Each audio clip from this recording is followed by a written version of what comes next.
Shriram college of commerce highest package 35 lakh rupees, Hindu college highest package 36.5 lakh rupees, lady Shriram highest package is 44 lakh rupees. भैया commerce students को BCom वगैरह करने के बाद इतनी सैलरी मिलती है? इतनी तो इंजीनियरिंग, मेडिसिन, लॉ, मैनेजमेंट कहीं पर भी नहीं मिलती। अरे सैलरी को रखो साइड में। इंटर्नशिप का स्टाइपेंड भी 60,000 पर मंथ है। D Shaw, McKinsey, Bain and company, पीडब्ल्यूसी ऐसी टॉप नॉच ब्रांड्स आपको प्री प्लेसमेंट ऑफर्स भी देते हैं कि भैया जब कॉलेज खत्म हो हमारे पास आ जाना, कहीं और जाने की जरूरत नहीं है।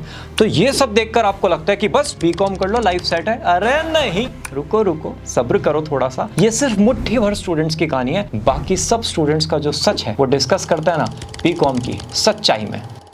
बीकॉम पास का सैलरी अगर दिल्ली में देखें तो 2,50,000 रुपए साल, मुंबई में 2,80,000 रुपए साल, चेन्नई में 3,50,000 रुपए साल। On an average metro cities में बीकॉम ग्रेजुएट आपको 25 से 30,000 रुपए महीना अर्न करते हुए मिल जाएंगे। और बाबू ये तो बड़ी सिटीज का हाल है। जो छोटे शहर हैं, जो टियर 3 टियर 4 में आते हैं, उनका तो पूछो ही मत। जो हाफ सीए है ना, जो पिछले 10 साल से सीए भी कर रहा है और काम भी कर रहा है, इस टाइप के बच्चे छोटे शहर में सारी जॉब बीकॉम वालों की खा जाते हैं। और जो बचा कुचा काम हुआ वो आर्टिकलशिप वाले स्टूडेंट फ्री बराबर पैसे में कर लेते हैं। तो प्रैक्टिकली देखोगे तो बीकॉम वाले के लिए जॉब वहां पर नहीं बचती। इसके बावजूद भी 2023 में 43 लाख स्टूडेंट्स ने बीकॉम में एडमिशन लिया। भाई टॉप 20 कॉलेजेस को साइड में रख दो, टॉप प्राइवेट कॉलेजेस को साइड में रख दो जहां पर फीस 2 से 3 लाख रुपए साल है। सारी सीट्स अगर हम इन कॉलेजेस की कंबाइन कर ले तो 15,000 आएंगी। 43 लाख माइनस 15,000। बाबू तुम जो ये बच्चे पे बच्चे हो, क्या करोगे?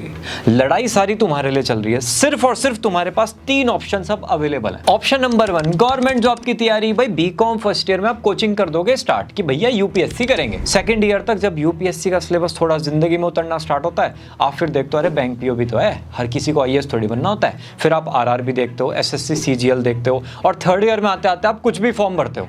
मतलब जितने फॉर्म गवर्नमेंट जॉब के अवेलेबल हैं वो सारे फॉर्म फिल करके एग्जाम में अपीयर करके भगवान से प्रार्थना, भगवान कहीं पर भी सिलेक्शन करा दो। ऑप्शन नंबर 2, आगे की पढ़ाई। भाई MCom, BEd, MBA, certification 3 to 6 months के, फिर आप इनमें फंस जाओगे। अगर आप दिल्ली, बॉम्बे, गुड़गांव ये सब जगह पर जा चुके हो, देन आप कोशिश करोगे कि मैं वहीं रहूं। पेरेंट्स को कन्विंस करोगे पापा एमबीए बहुत बढ़िया है यहाँ का, इस एमबीए में अगर मैं चला गया 2 साल बाद जिंदगी सक्सेसफुल। कोशिश करोगे इन बड़ी सिटीज में रहूं, घर वापस ना जाना पड़े।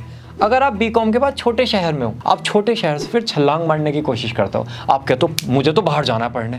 मतलब कैसे भी ना बीकॉम के बाद टारगेट होगा कि घर से निकलूं, ये मैं उड़ना चाहता हूं, मैं तैरना चाहता हूं। उस वाले माइंडसेट में आप ऑप्शन 2 को अपने चूज करते हो। ऑप्शन नंबर 3, काम चलाओ जॉब्स। फिर आप ना 10-12 हजार की जॉब ढूंढते हो। अरे मैं अपने पैरों पे खड़ा हो गया भाई, पापा से पैसे नहीं ले रहा अब मैं, और 3 साल बाद अपना बिजनेस सेटअप करूंगा, मुझे नहीं करनी जॉब वॉब। आप अपने जो स्ट्रगल है ना उसको अवॉइड करने की ऑप्शन नंबर 3 में कोशिश करोगे। अब अगर ये तीनों के हिसाब ध्यान से देखोगे तो इनमें सक्सेसफुल होने के चांसेस 1 और 2% हैं, जिसको प्यार से लॉटरी सिस्टम बोलते हैं। कितने भी एफर्ट लगा लो, सक्सेस सिर्फ 1 या 2% लोगों को ही मिलेगी। तो भैया करें क्या अब? बीकॉम छोड़ दें? देखो जब कॉमर्स ली थी 11th क्लास में तभी बीकॉम फाइनल हो गया था, ऐसी तो है भाई। मैथ्स का मतलब इंजीनियरिंग, बायो का मतलब एमबीबीएस और कॉमर्स का मतलब बीकॉम। 75 साल से यही तो चलता रहा है, इसी पैटर्न पे हम जिंदगी जी रहे हैं। नहीं, इस पैटर्न को आपको चेंज करना पड़ेगा। लेकिन भैया पेरेंट्स तो नहीं मानते, कितनी भी ताकत लगा लो कुछ असर ही नहीं होता। देखो पहले पेरेंट्स हर चीज बताते थे, अब पेरेंट्स हर चीज पूछते हैं। AI, ML, blockchain, crypto, NFT, ये सारे टर्म्स आपने सुने हैं, 5-7 साल में बहुत ज्यादा फेमस हो गए। दिल से एक बार मुझे बताओ, इन टर्म्स के बारे में इन डेप्थ तरीके से पता है? नहीं पता। इंटरनेट का एक्सेस है, क्यूरियोसिटी भी है, दिमाग भी है, सर्च करने भी आता है, तब भी आपको नहीं पता।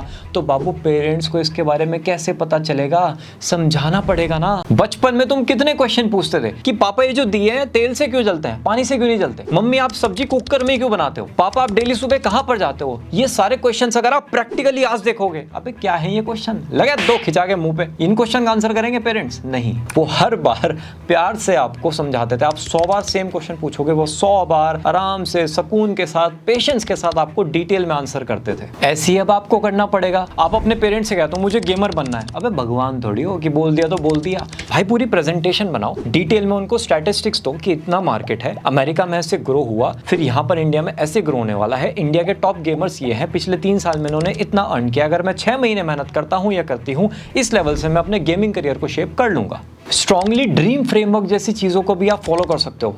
और एट द एंड सिर्फ अपने माँ बाप को समझाना है, बाकी किसी को कन्विंस करने की ज़रूरत नहीं। जितने लोगों को कन्विंसिंग की ज़रूरत है उनको माँ बाप कन्विंस कर लेंगे फिर आपके।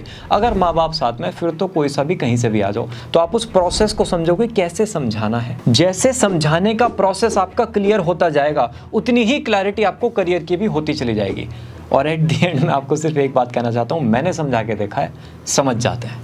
आप भी समझा के देखो, समझ जाएंगे। Bye bye.